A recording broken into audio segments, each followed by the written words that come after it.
নমস্কার, আমি ত্রিশান সরকার।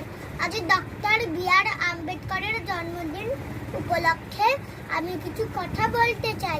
ডক্টর ভীমরাও আম্বেদকর একজন ভারতীয় রাজনৈতিক পরিচালক, শিক্ষাবিদ এবং ভারতীয় রাজনৈতিকের প্রধান প্রণেতা ছিলেন। তিনি 14 এপ্রিল জন্মগ্রহণ করেছিলেন। তার পিতার নাম ছিলেন সুবেদার রামজি মালোজি সকপাল।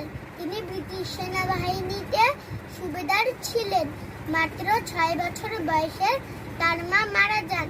বাবা সাহেব প্রাথমিক শিক্ষা লাভ করেন বোম্বেতে। স্কুলের সময় থেকেই অস্পৃশ্যতার অভিশাপে ভোগেন। 1960 সালে ম্যাট্রিকুলেশনের পর একটি বাজারের খোলা শেডে তার বিয়ে হয়।